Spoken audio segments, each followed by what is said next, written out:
Hello friends. तो आज की इस वीडियो में हम लोग क्लास 11 सब्जेक्ट जियोग्राफी का एक मॉडल सेट लेके आए हैं जो 2025 में एग्ज़ाम होने वाली है 11th क्लास की मार्च में।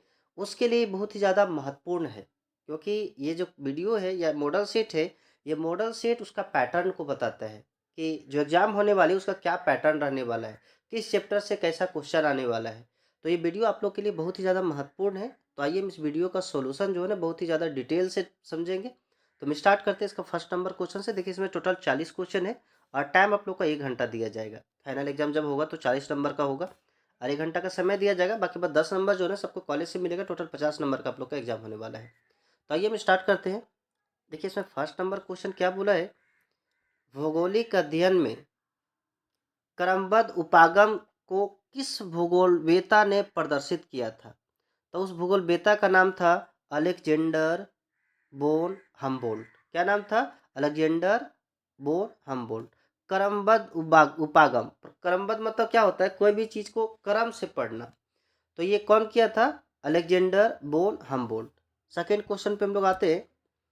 निम्नलिखित में से कौन सा विषय कालिक संश्लेषण करता है? कालिक संश्लेषण मतलब समझते हैं, काल में हम लोग उसका अध्ययन करते हैं। तो एक वैसा सब्जेक्ट जिसको हम लोग सीरियल बाय या समय के अनुसार जिस तरह से घटित हुआ उस तरह से पढ़ते हैं ना, वो सब्जेक्ट कौन सा है? तो वो सब्जेक्ट है इतिहास। कौन सा सब्जेक्ट है? इतिहास है। नेक्स्ट क्वेश्चन, क्योंकि इतिहास में हम लोग समझते हैं कि जैसे पहले दिल्ली सल्तनत आया तो पहले दिल्ली सल्तनत पढ़ते, उसके बाद मुगल पढ़ते, उसके बाद अंग्रेजों के बारे में पढ़ते। तो इस तरह से एक समय के अनुसार जो चलता है। तो कालिक संश्लेषण किस में होता है? इतिहास में होता है। अगला क्वेश्चन पे हम लोग आते हैं, क्वेश्चन नंबर थर्ड।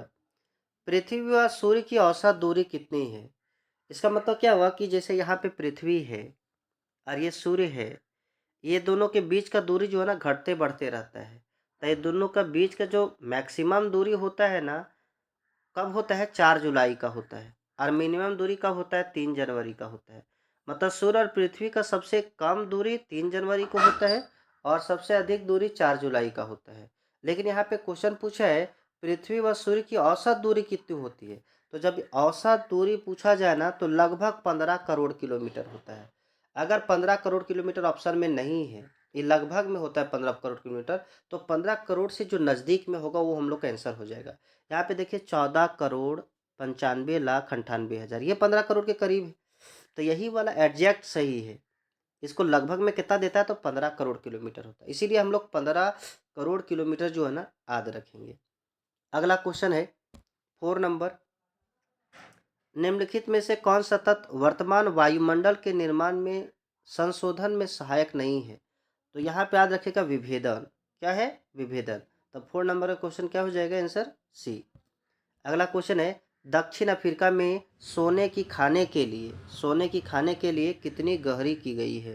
देखिए दक्षिण अफ्रीका में क्या हुआ था, सोना निकल रहा था और वो सोना को निकालने के लिए वहाँ लगभग 3 से 4 लगभग 4 किलोमीटर तक वहाँ पे क्या किया गया? खुदाई किया गया है। तो वही क्वेश्चन है कि दक्षिण अफ्रीका में सोने की खाने के लिए कितने गहराई की गई है? तो 3 से 4 किलोमीटर। अगला क्वेश्चन है तो आप लोग का 6 नंबर क्वेश्चन, गुरुत्वाकर्षण बल ध्रुवों पर अधिक और भूमध्य रेखा पर कम क्यों होता है? देखिए इसका रीजन तो दो है। पहला रीजन क्या है, आप लोग देखे होंगे ना, तो अर्थ थोड़ा सा चपटा है, ध्रुव के पास थोड़ा सा क्या चपटा है। यहाँ मान के चलिए सेंटर है, तो सेंटर है और ये गुरुत्वाकर्षण का केंद्र है मान के चलिए। यहाँ का दूरी जो है ना, इधर का दूरी, ये दूरी कम है, ये दूरी क्या है? कम है। और ये दूरी जो है ना भूमध्य रेखा के पास, देखिए ये भूमध्य रेखा है, ये कौन सा रेखा? भूमध्य रेखा है। तो ये दूरी क्या है? ज़्यादा है। यहाँ पे चुंबक है और यहाँ पे कोई लोग है। इस चुंबक से जितना दूर रहिएगा ना, ये बल उतना ही कम काम करता है। ये चुंबक से नज़दीक है। जैसे आप लोग एग्जाम्पल के लिए समझ सकते हैं, चुंबक है ठीक, और उसके बगल में हम एक लोहा का कोई धातु लाए, उसको जितना दूर करेंगे ना उतना कम कस के वो चुंबक टानेगा। तो यहाँ पे ये गुरुत्वाकर्षण बल है, ग्रेविटेशनल फोर्स है, और ये ज़्यादा दूरी पे है विषुवत रेखा। यहाँ पे ये ज़्यादा दूर है क्योंकि ये चपटा तो ये कम हो गया है। तो यहाँ पे ज़्यादा गुरुत्वाकर्षण का ये कारण तो ये है कि ये ध्रुव के पास चपड़ा, इसीलिए ज़्यादा गुरुत्वाकर्षण बल काम करता है। लेकिन भूमध्य रेखा के पास ये दूरी ज़्यादा हो जाता है, इसलिए कम गुरुत्वाकर्षण बल काम करता है। लेकिन ये ऑप्शन आप लोग का नहीं है। तो यहाँ पे आंसर क्या हो जाएगा? पृथ्वी का घूर्णन, जो पृथ्वी के घूर्णन गति है ना, उसके कारण भी जो है ध्रुव के पास गुरुत्वाकर्षण क्या होता है? अधिक होता है। और भूमध्य सागर के पास क्या होता है, या भूमध्य रेखा के पास क्या होता है, कम होता है। भूमध्य सागर नहीं, भूमध्य रेखा के पास क्या होता है, कम होता है। नेक्स्ट क्वेश्चन हम लोग चलते हैं, क्वेश्चन नंबर 7। स्थल मंडल की मोटाई या गहराई कितनी है? तो स्थल मंडल का जो मोटाई है ना वो 200 किलोमीटर है।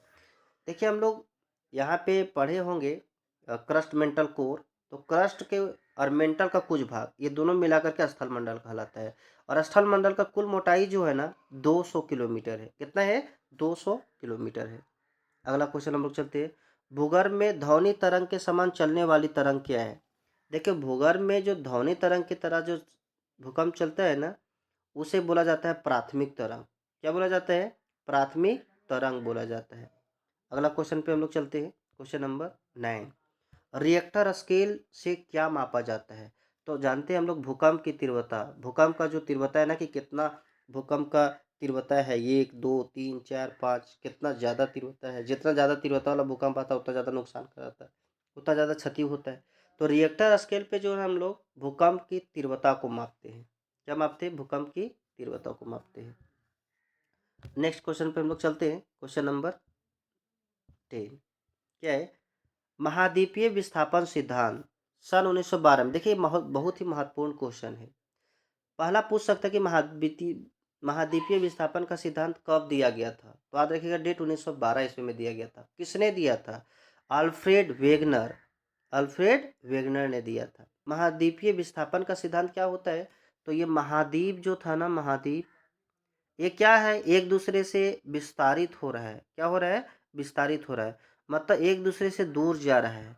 इस सिद्धांत को बोलते हैं महाद्वीपीय, महाद्वीपीय विस्थापन सिद्धांत। तो ये किसने दिया था? अल्फ्रेड वेगनर ने दिया था। अगला क्वेश्चन पे हम लोग चलते हैं, टिलाइट किस प्रकार का चट्टान है? टिलाइट किस प्रकार का चट्टान है? तो टिलाइट अवसादी चट्टान है। अगला क्वेश्चन पे हम लोग चलते हैं, सागरीय अधस्थल विस्तार की परिकल्पना किसने किया था? सागरीय अधस्थल का विस्तार, ये जो परिकल्पना किया था ना उसका नाम था हैरी हैस। इसका आंसर क्या हो जाएगा? हैरी हैस। अगला क्वेश्चन हम लोग चलते हैं, पोलर फ्लाइंग बल, ये पोलर फ्लाइंग बल जो है ना किससे संबंधित है? तो ये पोलर फ्लाइंग बल है घूर्णन गति से, पृथ्वी के घूर्णन गति से संबंधित है पोलर फ्लाइंग बल।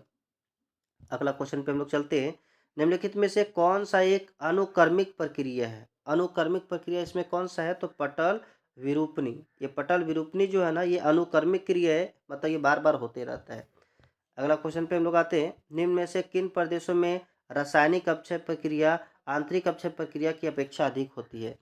देखिए रासायनिक अपक्षय प्रक्रिया आंतरिक अपक्षय प्रक्रिया से अधिक होती है। तो एक चूना पत्थर का नाम सुने होंगे। ये चूना पत्थर में जो है ना रासायनिक अपक्षय बहुत तेज होता है। देखिए चूना पत्थर में क्या करता है, अगर हम पानी डालते हैं ना तो ये पूरा खौलने लगता है, बहुत जल्दी रिएक्शन होता है। अगर इसमें पानी नहीं डालते हैं ना तब तक इसका जो आंतरिक मतलब अपने से अपक्षय जो होता है ना उसके अपेक्षा अधिक शक्तिशाली कौन हो जाता है? जब इसमें पानी डाला जाता है, मतलब रासायनिक अपक्षय ये ज़्यादा शक्तिशाली होता है। तो क्या हो जाएगा? चूना पत्थर। अगला क्वेश्चन पे हम लोग आते हैं, क्वेश्चन नंबर 16।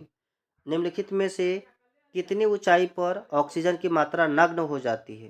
दैट मीन्स क्या हुआ कि हम लोग जानते हैं पृथ्वी पर आर्गन, ऑक्सीजन, नाइट्रोजन, ये सब कार्बन डाइऑक्साइड, ये सब गैस पाई जाती है, जिसमें सबसे ज़्यादा नाइट्रोजन गैस पाई जाती है 78%। इसके अलावा ऑक्सीजन जो है ना 21% पाई जाती है। लेकिन ऐसा नहीं कि पूरा अंतरिक्ष तक ही वायुमंडल पाया जाता है। ये वायुमंडल का एक लिमिटेड एरिया है, वहाँ तक ही वायुमंडल रहता है। और इस लिमिटेड एरिया में ऑक्सीजन जो है ना कितना किलोमीटर ऊंचाई तक हम मिल सकता है? तो यहाँ से पृथ्वी के सतह से अगर हम 120 किलोमीटर ऊंचाई तक जाते हैं ना तो 120 किलोमीटर ऊंचाई के बाद ऑक्सीजन नग्न हो जाता है, मतलब ना के बराबर हो जाता है। तो क्या हो जाएगा? 120 किलोमीटर। अगला क्वेश्चन देखते हैं, निम्नलिखित में से किस अक्षांश पर 21 जून की दोपहर सूर्य की किरणें सीधे पड़ती है? देखिए इसको समझने के लिए हम लोग थोड़ा सा ग्लोब पे आते हैं। ये ग्लोब हो गया। देखिए इसी क्वेश्चन को हम और तरीके से पूछ सकते हैं। कैसे पूछ सकते हैं इसको देखिए, इसी तरह का क्वेश्चन और पूछा जा सकता है, इसीलिए हम लोग सबको समझते हैं। ये विषुवत रेखा हो गया, इसके ऊपर में कर्क रेखा होता है, ये मकर रेखा होता है। ये कौन सा रेखा होता है? विषुवत रेखा। विषुवत रेखा होता है, ये कर्क रेखा होता है, और नीचे क्या होता है? मकर रेखा होता है, मकर रेखा। ये जो विषुवत रेखा होता है ना यहाँ पे सूर्य होता है मार्च के महीना में। कब होता है? मार्च के महीना में। 3 महीना जाने में इसको ऊपर लगता है। तो मार्च अप्रैल मई जून 3 महीना, फिर यहाँ आने में लगता है जुलाई अगस्त सितंबर, और फिर यहाँ 3 महीना दिसंबर, और दिसंबर से फिर 3 महीना मार्च में यहाँ पे पहुँच जाता है। अब हम लोग को क्वेश्चन है ना कि 21 जून की दोपहर सूर्य की किरणें सीधे किस पे पड़ती है। तो 21 जून में सूर्य यहाँ पे रहता है ना, तो कौन सा रेखा पे पड़ती है? कर्क रेखा पे। लेकिन यहाँ पे कर्क रेखा ऑप्शन में है ही नहीं। तब क्या होगा? यहाँ पे जानते हम लोग इसको 0 डिग्री अक्षांश बोलते हैं, इसको 23.5 डिग्री अक्षांश बोलते हैं। 23.5 इसमें कर्क रेखा कितना डिग्री पे है? 23.5 डिग्री नॉर्थ। और मकर रेखा कितना है? 23.5 डिग्री साउथ। ठीक, तो ये 21 जून कर्क रेखा कितना पे? 23.5 डिग्री उत्तरी अक्षांश। तो कौन सा ऑप्शन हो जाएगा? बी हो जाएगा। अगर यही पूछता कि मार्च में, तो कौन सा रेखा पे? विषुवत रेखा 0 डिग्री अक्षांश। अगर बोलता दिसंबर में, तो कौन रेखा? मकर रेखा 23.5 डिग्री साउथ दक्षिणी अक्षांश। तो ये हम लोग का क्वेश्चन था। अगला क्वेश्चन पे हम लोग आते हैं। अंतर उष्ण कटिबंधीय अभिसरण क्षेत्र कहाँ बनता है? इसका मतलब क्या होता है? देखिए, ये ग्लोब हो गया। हम लोग जानते हैं सूर्य जो है ना, कर्क रेखा से मकर रेखा के बीच में होता है। ये कर्क रेखा हो गया, ये मकर रेखा हो गया। यहाँ ये पूरा सूर्य का क्षेत्र है। अब यहाँ पे क्या होता है? ये सूर्य का क्षेत्र है, यहाँ पे सूर्य का प्रकाश ज़्यादा पड़ता है, तो ये हवा गर्म होके क्या होता है? ऊपर उठने लगता है। और ये हवा ऊपर उठता है तो यहाँ से इधर जाता है, इधर वाला अंदर घुसता है, तो यहाँ पे एक क्षेत्र बनता है जिसको बोलते हैं अभिसरण क्षेत्र। तो लगभग ये 23.5 डिग्री, इधर 23.5 डिग्री है। तो बोला जाता है ना, 30 डिग्री उत्तर से 30 डिग्री दक्षिण तक, क्योंकि यहाँ पे जब सूर्य है तो इधर भी तो गर्म होता होगा ना।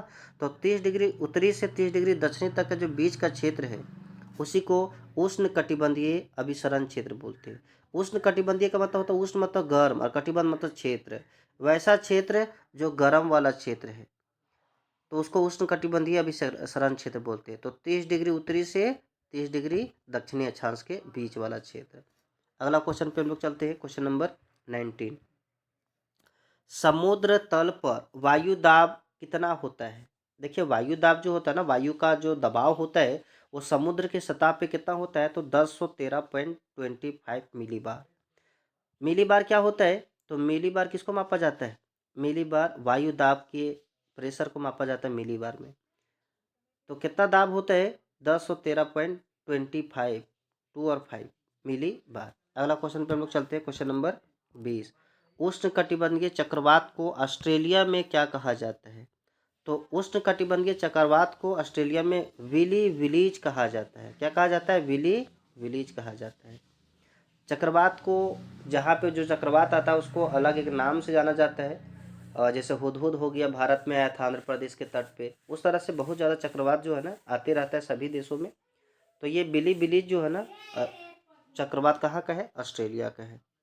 अगला है, निम्नलिखित प्रकार के बादलों में से आकाश में सबसे ऊंचा बादल कौन सा है? आकाश में सबसे ऊंचा बादल कौन सा है? तो ये पछाब मेघ जो है ना, पछाब मेघ, ये सबसे ऊंचा पे बनता है।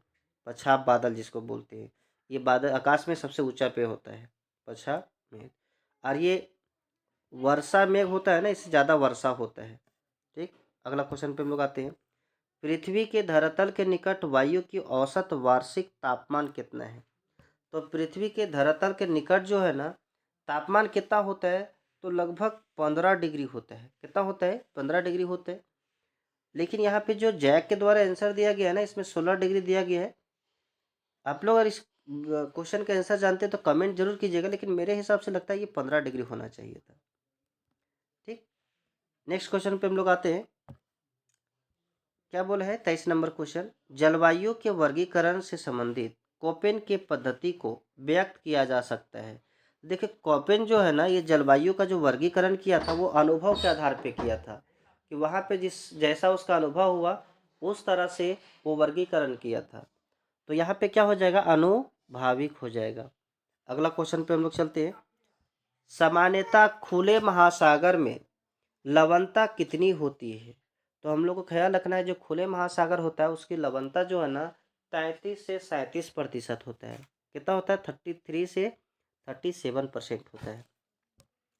अगला क्वेश्चन है कि निम्नलिखित में से कौन सा महासागर सबसे छोटा है? छोटा महासागर, तो आर्कटिक महासागर इसमें जो है ना सबसे छोटा है, लेकिन पूछता सबसे बड़ा महासागर तो कौन सा है? प्रशांत महासागर सबसे बड़ा महासागर है।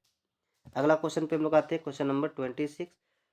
फंडी की खाड़ी कहाँ स्थित है? तो ये फंडी की खाड़ी जो है ना कनाडा में है। कहाँ पे है? कनाडा में है। अगला क्वेश्चन पे हम लोग आते हैं, पृथ्वी पर अपसौर की घटना। देखिए ये अच्छा क्वेश्चन है। अपसौर की घटना, एक उपसौर की घटना होता है, एक उपभू होता है, एक अपभू होता है। चारों को हम लोग समझते हैं।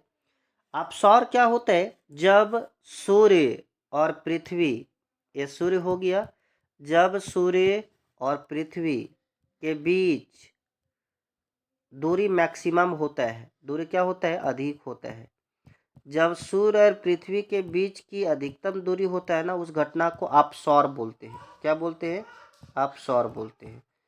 और अभी हम लोग पढ़े थे कि सूर्य और पृथ्वी के बीच की औसत दूरी, या औसत दूरी कितना होता है? तो 15 करोड़ किलोमीटर होता है। सर्वाधिक दूरी कब होता है? तो 4 जुलाई को होता है। तो अगर ये क्वेश्चन पूछता कि अपसौर की घटना कब होती है, तो याद रखता है 4 जुलाई को। ठीक। दूसरा क्वेश्चन क्या है कि जब पृथ्वी और सूर्य के बीच न्यूनतम दूरी होती है, तो उसे कौन सी घटना, वह घटना क्या कहलाती है? तो उसे उपसौर कहा जाता है। क्या कहा जाता है? उपसौर कहा जाता है। उपसौर कहा जाता है। और ये उपसौर की घटना जो है ना कब घटती है? तो 3 जनवरी। देखिए जनवरी पहले आता है, तो ये छोटा जब न्यूनतम होता है ना तब 3 जनवरी। 3 पहले आता है कि 4 आता है? 3। तो जनवरी में 3 और जुलाई में 4। जनवरी पहले आता है इसलिए छोटा वाला नंबर, जुलाई बाद में आता है इसलिए बड़ा वाला नंबर। एक होता है उपभू और अपभू। अपभू, अपभू। और एक होता है उपभू, उपभू। जिस तरह से अपसौर होता है और जिस तरह उपसौर होता है, तो ऊ से ऊ मैच करा देना और आ से आ मैच करा देना। कहने मतलब क्या हुआ कि जब सूर्य और पृथ्वी के बीच अधिकतम दूरी होता है तो उस घटना को अपसौर बोलते हैं। लेकिन जब सूर्य नहीं, पृथ्वी और चंद्रमा के बीच अधिकतम दूरी होता है तो उस घटना को बोला जाता है अपभू। और जब न्यूनतम दूरी होता है तो उसे कहा जाता है उपभू। अगला क्वेश्चन पे हम लोग आते हैं, मानव आनुवांशिक रूप से किस प्रजाति से संबंधित है? तो यहाँ पे हम लोग जानते हैं मानव का जो वैज्ञानिक नाम है ना होपो सेपियंस है। क्या है? होपो क्या है? होमो सेपियंस है। होमो सेपियंस है। तो ये होमो सेपियंस है, तो ये किससे संबंधित हुआ? ऑप्शन नंबर बी, होमो सेपियंस से, आनुवांशिक रूप से होमो सेपियंस से संबंधित है। अगला क्वेश्चन पे हम लोग आते हैं, क्वेश्चन नंबर 29। भारत के उत्तर से दक्षिण इसकी वास्तविक दूरी कितनी है? देखिए ये भारत हो गया, उत्तर से दक्षिण भी पूछता है, पूरब से पश्चिम भी पूछता है। अगर ये मोटा मोटी हम भारत अगर इसको माने,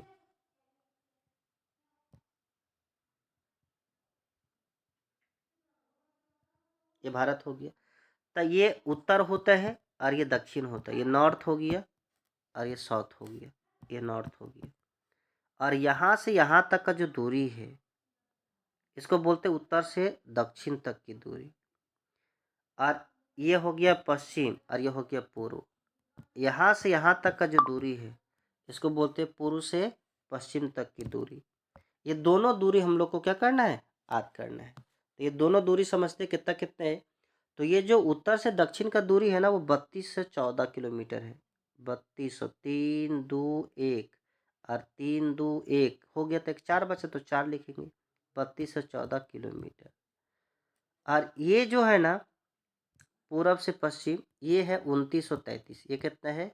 2933 किलोमीटर। इसको कैसे याद करेंगे?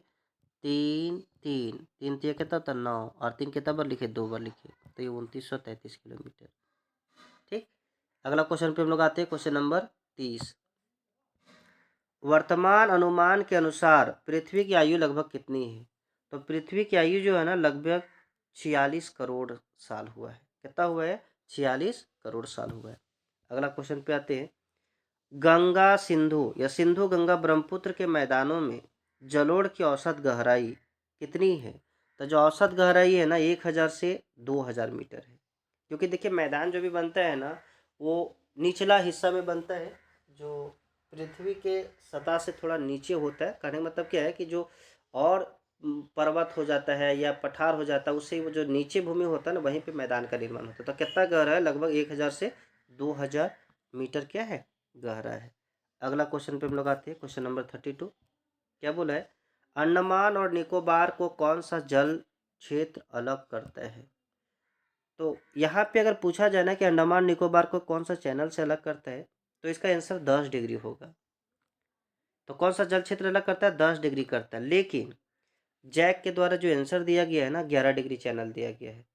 इसको भी आप लोग सर्च कीजिएगा और कमेंट करके हमको बताइएगा कि 10 डिग्री सही कि 11 डिग्री सही है। मेरे ख्याल से या मेरे अनुसार ये 10 डिग्री होना चाहिए। तो इसका आंसर क्या हो जाएगा? 10 डिग्री। ठीक, अगला क्वेश्चन पे हम लोग आते हैं, क्वेश्चन नंबर 33। निम्नलिखित में से कौन सा अलकनंदा व भागीरथी का संगम स्थल है? देखिए, जब ये गंगा नदी आप लोग पढ़े होंगे ना, नहीं पढ़े होंगे तो हम एक बार अपोवाह जब बताएंगे तब गंगा नदी के बारे में बताएंगे। ये इधर से भागीरथी आती है, इधर से अलकनंदा आती है, और ये दोनों जब मिलती है ना तब ये नदी गंगा कहलाती है। तो बोला गया ना कि दोनों जहाँ पे मिलती है उसको क्या बोला जाता है या कहाँ पे मिलती है? तो वो जगह का नाम है देवप्रयाग। क्या है? देवप्रयाग। देवप्रयाग के पास ये दोनों मिलने के बाद इसको गंगा के नाम से जाना जाता है। ठीक, तो क्या हो जाएगा? देवप्रयाग। लेकिन अगर पूछा जाए गंगा नदी का उद्गम स्थल, तो ऐसा नहीं कि देवप्रयाग बोलना है। गंगा नदी का उद्गम स्थल गंगोत्री हिमनद है, जो उत्तराखंड में स्थित है। अगला क्वेश्चन पे हम लोग आते हैं, क्वेश्चन नंबर 34। क्या बोला है? जाड़े के आरंभ में तमिलनाडु के तटीय प्रदेशों में वर्षा किस कारण से होता है? देखिए, इस क्वेश्चन में भी कंफ्यूजन है। कंफ्यूजन किस बात का है कि जो जैक बोर्ड जो आंसर दिया है ना, वो दिया है दक्षिणी पश्चिमी मानसून, लेकिन दक्षिणी पश्चिमी मानसून नहीं होगा।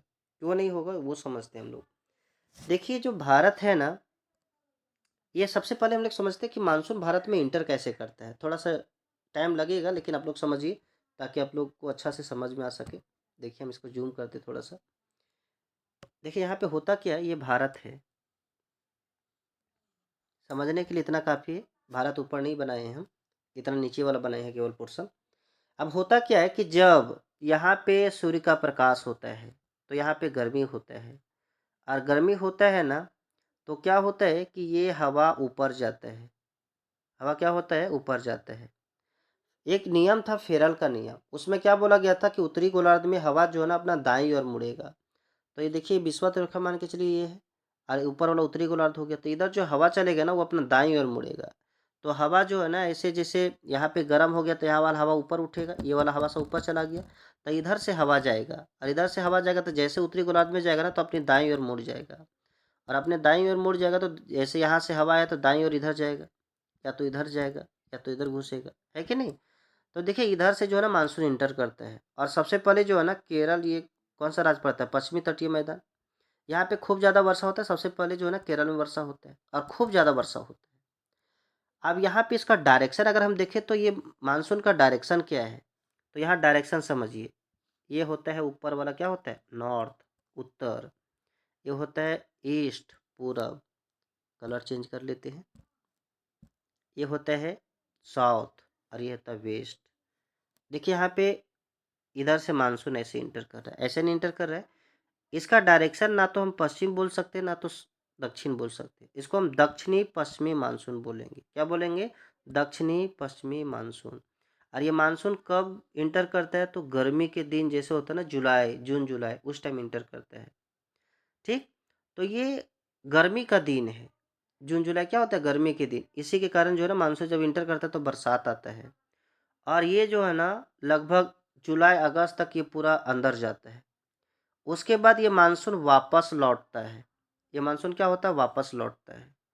और जब वापस लौटता है ना तब आ जाता है ठंडी के दिन या सर्दी का दिन आ जाता है। और जब वापस लौटता है ना तो इसका डायरेक्शन दक्षिण पश्चिम में नहीं रहता है। देखिए अब इधर से वापस आ रहा है, अब इधर से वापस आ रहा है, तो इसका डायरेक्शन अगर हम देखें तो क्या हो जाएगा? सॉरी, इसका डायरेक्शन अगर हम देखें तो इस डायरेक्शन देखिए ये क्या हो जाएगा? ईस्ट हो जाएगा, और ये क्या हो जाएगा? नॉर्थ हो जाएगा। मतलब ये पूर्वी उत्तरी या उत्तरी पूर्वी बोल सकते हैं। तो इसका डायरेक्शन क्या? देखिए कभी भी डायरेक्शन जो है ना ये इसके आधार पे बोला जाए, दक्षिणी पश्चिमी मानसून, तो उसी तरह से उत्तरी और पूर्वी। तो ये मानसून का नाम क्या हो जाए? उत्तरी पूर्वी। और इसी मानसून जो है ना, यही मानसून क्या करता है, इधर जो बंगाल की खाड़ी जब लौटता है ना तो बंगाल की खाड़ी से जलवाष्प ग्रहण करता है, और ये तमिलनाडु के तट से टकरा के खूब ज़्यादा वर्षा होता है। तो ये तमिलनाडु में जो वर्षा हो रहा है ना, वो दक्षिणी पश्चिमी मानसून से हो रहा है कि उत्तरी पूर्वी मानसून से? तो उत्तरी पूर्वी मानसून से हो रहा है। इसी उत्तरी पूर्वी मानसून को हम लोग लौटते हुए मानसून भी कहते हैं। तो इसका आंसर क्या होना चाहिए? इसका आंसर बी होना चाहिए। लेकिन जैक के द्वारा क्या दिया गया आंसर? इसका आंसर दिया गया है दक्षिणी पश्चिमी मानसून। आपको क्या लगता है? कमेंट करके इसका जरूर बताइएगा आंसर। अगला हम क्वेश्चन पे आते हैं। अगला क्वेश्चन क्या बोला गया है? 35। नंदा देवी जीवमंडल निश्चय, नंदा देवी जीवमंडल निश्चय किस प्रांत में स्थित है? तो देखिए, आप लोग पर्वत जब पढ़े होंगे ना, तो वहाँ पे हम बताए थे नंदा पर्वत, कामेत पर्वत, नंगा पर्वत, कैलाश पर्वत, धौलागिरी, अन्नपूर्णा, ये सब जो है ना हिमालय पर्वत का है, हिमालय पर्वत में स्थित है। और ये नंदा देवी जो है ना, यहीं से, जिसे हम 10 पर्वत का नाम बताए थे, इसके लिए एक हम ट्रिक बताए थे। ट्रिक क्या था? नंदा का मीत, नंदा का मीत नंगा है। क्या है? नंगा है। जो कैलाश पर्वत पर, पर्वत पर यन्न धो रही है। क्या धो रही है? यन्न धो रही है। इसी में 10 पर्वत का नाम छिपा हुआ है। देखिए 10 पर्वत कौन? पहला नंदा पर्वत, कामेत पर्वत, नंगा पर्वत, कैलाश पर्वत, अन्नपूर्णा, धौलागिरी, इसके अलावा यन धो रही है। इसके बाद क्या था? इसके आगे भी है, यन धो रही है। बगल में, बगल में माउंट एवरेस्ट पर। कहाँ पे? माउंट एवरेस्ट पर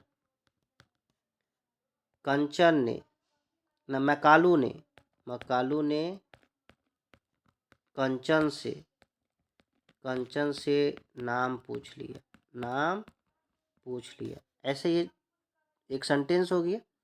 इसमें देखिए तो कितना हो गया था? 1 2 3 4 5 6 पर्वत हो गया था। बगल में माउंट एवरेस्ट, 7वां मैकाल पर्वत, उसके बाद कंचनजंगा, नामचा वड़वा, कितना हो गया? 6 7 8 9 और 1 10। ये 10 पर्वत है। और इसका जो सीक्वेंस है ना, ये पश्चिम से पूर्व की ओर है, पश्चिम से पूर्व की ओर है। तो सबसे पहले कौन पर्वत आता है? नंदा पर्वत। और ये बोला नंदा देवी जी मंडल निश्चय, ये भी कहाँ पे है? तो ये उत्तराखंड से स्टार्ट होता है। तो कहाँ पे है? उत्तराखंड में है। अगला क्वेश्चन पे हम लोग आते हैं। वन नीति के अनुसार वर्तमान में निम्नलिखित में से कितना प्रतिशत वन क्षेत्रों के अधीन होना चाहिए? तो ये राष्ट्रीय वन नीति के अनुसार जो है ना, कोई भी देश का जो वन होना चाहिए वो कितना होना चाहिए? 33% होना चाहिए। अगला क्वेश्चन हम लोग देखते हैं, क्वेश्चन नंबर 37। सुनामी का क्या अर्थ है? देखिए सुनामी किसको बोलते हैं? जब भूकंप का जो अधिक केंद्र होता है वो समुद्र के अंदर होता है। जब भूकंप के अंदर अधिक केंद्र समुद्र के अंदर होता है ना, तो उसे भूकंप ना कह करके सुनामी कहा जाता है। क्या कहा जाता है? सुनामी कहा जाता है। सुनामी का क्या अर्थ है? तो देखिए सुनामी का अर्थ क्या हो गया? अंत सागरीय भूकंप, मतलब सागर के अंदर जो भूकंप आता है उसी को क्या कहते हैं? सुनामी कहते हैं।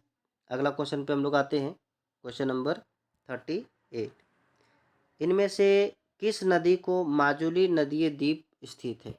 देखिए माजुली नदी द्वीप जो है ना, ये ब्रह्मपुत्र नदी पे है। कहाँ पे है? ब्रह्मपुत्र नदी पे। अगर राज्य पूछे तो असम में है। माजुली नदी द्वीप जो है ना, विश्व की सबसे बड़ी नदी द्वीप है। तो यहाँ पे क्या ख्याल रखना है कि माजुली नदी द्वीप किससे संबंधित है? ब्रह्मपुत्र नदी से। अगला क्वेश्चन है, भारत के किस राज्य में आम्र वर्षा होती है? आम्र वर्षा का मतलब क्या होता है कि देखिए यहाँ पे होता क्या है कि ये वर्षा जो है ना, आम को पकाने में बहुत ज़्यादा मदद करते हैं, इसीलिए इस वर्षा को आम्र वर्षा के नाम से जाना जाता है। और ये केरल और कर्नाटक का जो तटीय क्षेत्र है ना, वहाँ पे आम को पकाने में बहुत ज़्यादा मदद करती है, इसीलिए वहाँ में जो वर्षा होता है उसे आम्र वर्षा के नाम से जाना जाता है। लास्ट क्वेश्चन है, क्वेश्चन नंबर 40। बंगाल की शौक किस नदी को कहा जाता है? तो बंगाल की शौक जो है ना, दामोदर नदी को कहा जाता है। लेकिन अगर बिहार का शौक पूछता तो कोसी नदी कहलाता है। तो ये था आप लोग का 40 महत्वपूर्ण क्वेश्चन। आप इस वीडियो को अगर देख रहे होंगे, लास्ट तक देखे होंगे, तो इस चैनल को सब्सक्राइब कर लीजिएगा। और अगर आपको और ऐसा वीडियो चाहिए तो नोटिफिकेशन को भी ऑन कर लीजिएगा, ताकि जैसे ही हम वीडियो को अपलोड करें सबसे पहले नोटिफिकेशन आपके पास पहुँचे।